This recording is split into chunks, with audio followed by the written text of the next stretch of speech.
Hello. हाँ माई प्रणाम। खुश रह बेटा। कहाँ बड़ गईला नहीं? उन्हें जात रहली माई। हाँ, माई हम तो अभी भी कहता नहीं कि हमार लड़की देखल कोनो जरूरी नहीं है। अगर आपके पसंद बा ना, हाँ तो ठीक बा, रुआ जॉन करे वो ठीक बा। वो तो हम करबे करब बेटा। जब तू जब पहुँचिए गई बड़ा तो एक बार पूजा के देखिए ला। जात तो बानी, अगर आज मुलाकात ना भई तो लौट आई। बहाना बना के उनकरा यहाँ गई अच्छा नहीं लागेला माई। ठीक बा माई। अब जल्दी ही ई मुलाकात के नया रिश्ता के रूप दे वहीं के पड़। हमनी के रिश्ता पसंद तबा, बाकी अभी हमने पूजा का बिया नहीं के करल चाहत। काहे? अरे साला साहब, पहले आप इनकरा के लड़का के माई के स्वभाव के बारे में बताई, तब ये कौनो फैसला ले पाई हैं। अरे गऊ बारी गऊ, पूजा बिटिया के पूजा बेटी ला ज्यादा प्यार मिली। अब बातचीत में इतनी मिठास बा कि पूछी मत। अब पैसा के तो भाई रच को घमंड देखे।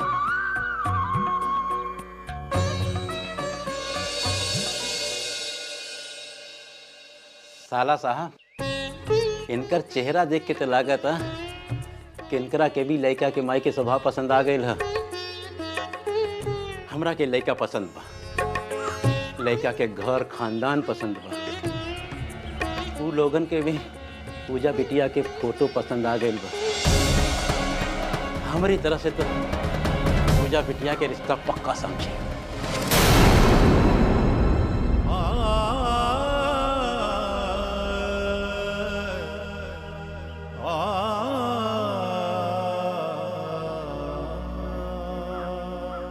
आवा आवा बेटा। खुश रहा। खुश रह बेटा। हमार पुरान छात्र बा, मुंबई में सॉफ्टवेयर इंजीनियर। अच्छा अच्छा, तो दीदी लड़का वालन के इजा आवे खातिर बोल दी। नहीं नहीं रमा, अभी हम लोग दूसर तीसर काम में उलझल है। अभी नहीं। कहाँ उलझल है? हमार इलाज तो हो गए, और आरती के इलाज खातिर तो आप ही कुछ दिन रुके खातिर कहले हैं। ऐसे में इतना अच्छा रिश्ता छोड़ देहल जाए तो हमनी के परेशानी होगी। आप लड़का वाले के परसों आवे खातिर बोल दी।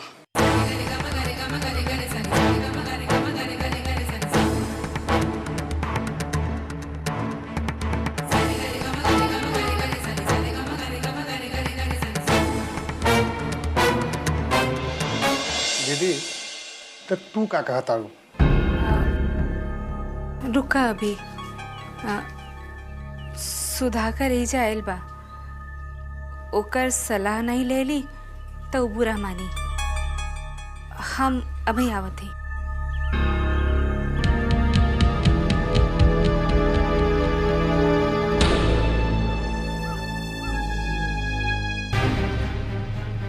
सुधाकर, रमाशंकर मामा पूजा खातिर एगो रिश्ता लेके आयल हुवन, और बाबूजी तो लड़का वालन के बुलाए खातिर कहताड़न। माई, अब वहीं सबसे पहले बाबूजी के ऑपरेशन जरूरी बा। वही तो। बाकी बाबूजी के सामने मामा जी से हम कैसे बात करें?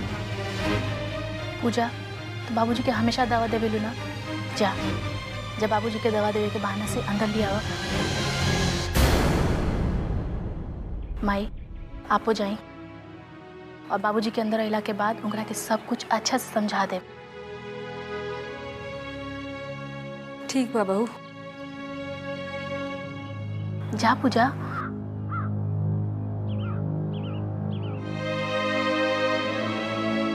सुनी, पूजा आपके बुलावत दिया।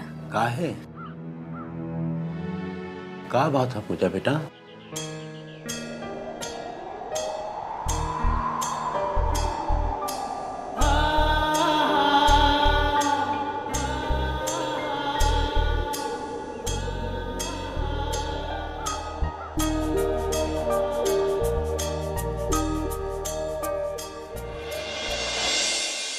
बाबूजी तनी 1 मिनट अंदर चल के दवाई खा ली।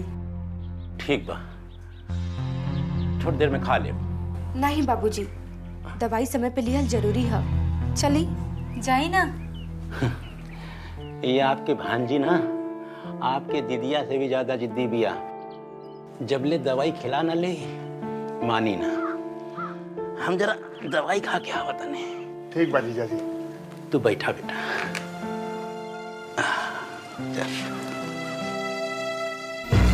रमा, लड़का वाले अगर 5-6 महीना रुक सके तो रुके के बोल देना। तुम्हार जीजा जी का तबीयत बहुत खराब हो, हमने उनसे छुपा के रख ले है। डॉक्टर उनके हार्ट का बीमारी बतौले हुए।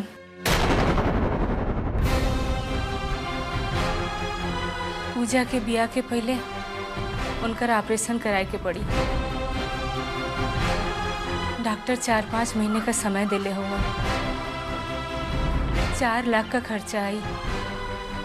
जैसे ही पैसा का इंतजाम हो जाए ऑपरेशन करा दिहल जाए।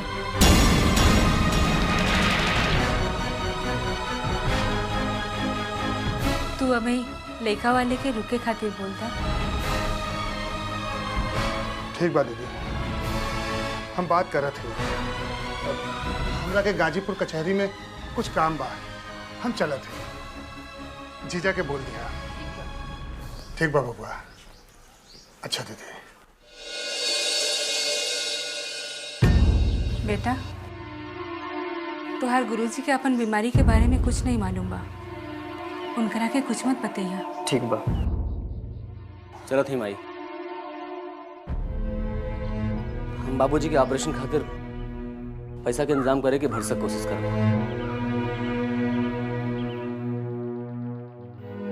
भाई साहब, बुरा ना मानी तो एक बात कही। बंगलुरु में एगो साईं बाबा संस्थान बा। उजा पैसा से कमजोर लोगन के ओपन हार्ट सर्जरी और दूसर कोनो गंभीर बीमारी के इलाज चैरिटी की मदद से मुफ्त में होखेला, और उहो दुनिया के बढ़िया से बढ़िया डॉक्टर से। आप कहीं तो हम पता लगा के डॉक्टर से अपॉइंटमेंट ले ली।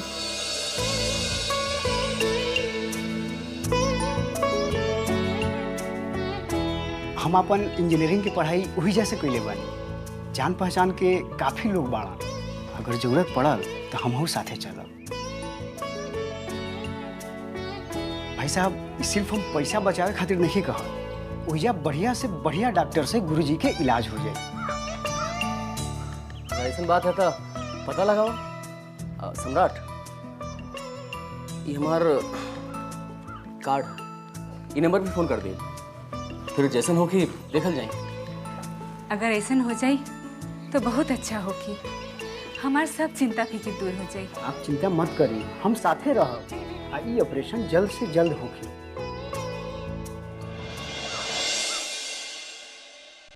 भाई साहब, इमे तो गोरखपुर के पता लिखल बा। हाँ, हम मुझे रहेली। अच्छा भाई, चलत हैं। 1 मिनट भाई साहब, हमहू गोरखपुर रहेली, साथे ही चलते हैं। अच्छा ठीक है, चलो।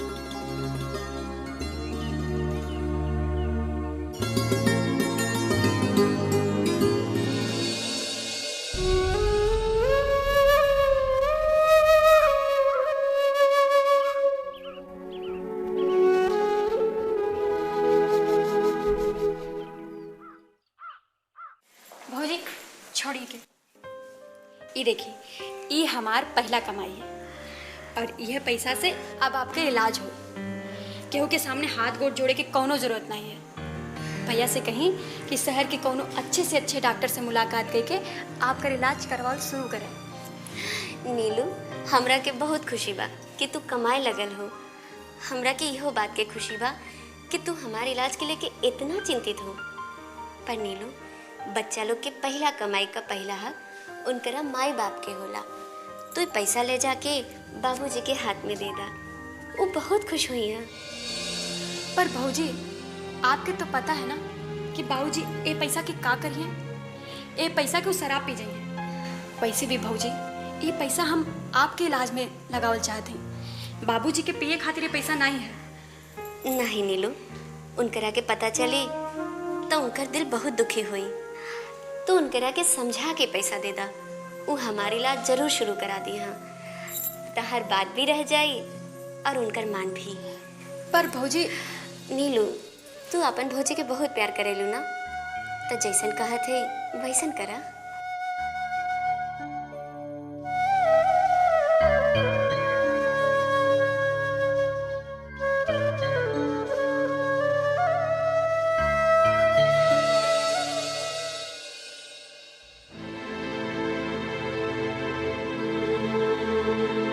बाबूजी, हम आपसे कुछ कहना चाहते हैं। बोलो बेटा।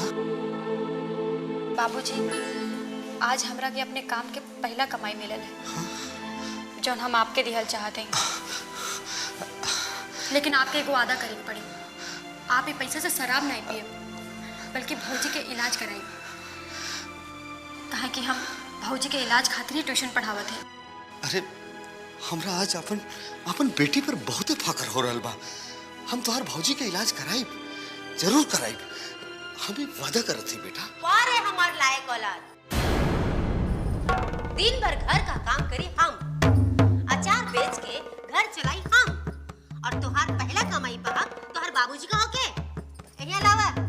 पर माई, ये भौजी के इलाज खातिर है। खबरदार जो ओकरे बारे में सोचली तो ई पैसा से तो हम अपन खातिर एक साड़ी खरीदब। और आप शर्म नहीं किया बेटी के कमाई लेत में? जब मेहनत खुद ना कर सकेली तो काहे ढिंढोरा पिटली कि हम इलाज कराई। खबरदार, जो हमार बेटी से काम करावे के बारे में सोचली भी था, बहू के बड़ी फिकर बा ना, तो खुद मेहनत करी और खुद इलाज कराई।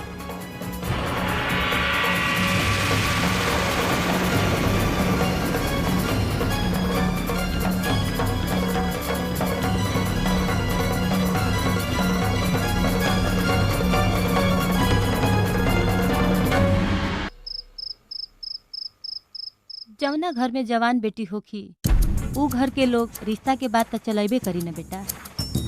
ई तो अच्छा भई कि बात टल गई। चेताली, तहार दुल्हा कब आई? उनका से कह कि जगह संपत्ति के चक्कर छोड़ के जल्दी यहाँ आवा। तू दोनों के ही जाके सम्राट के रिश्ता के बाद लड़की वालन से चलावे के। मम्मी, पहले ई तो बताए कि एकरा के पूजा पसंद बिया कि नहीं।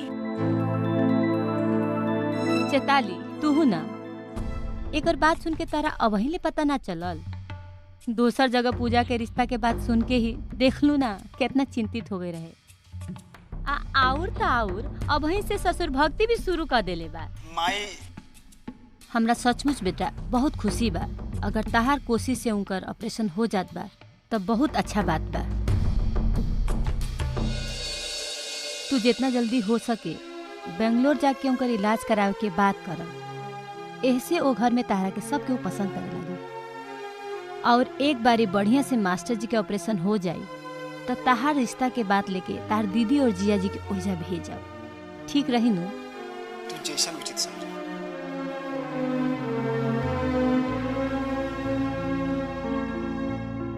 चेताली, आज हम बहुत खुश हैं। पता ना आज हमरा रोए के जी करता।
देखला, जन हम सोच ले रनिया वो हो गई।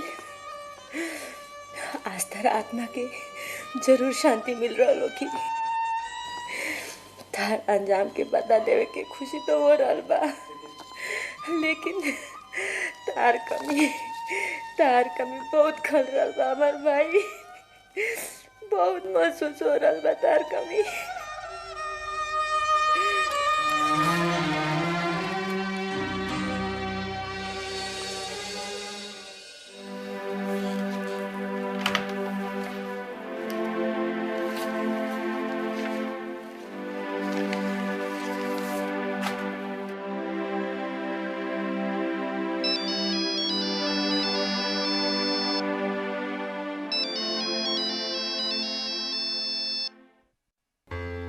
हाँ सम्राट, का हाल चाल बा भाई? अच्छा, ये तो बहुत अच्छा खुशखबरी देला। हाँ हाँ ठीक बा। अच्छा कब आवे के बा? ओके, हम भैया घर फोन करके सबके बतावत हैं। सम्राट थैंक यू वेरी मच, थैंक यू।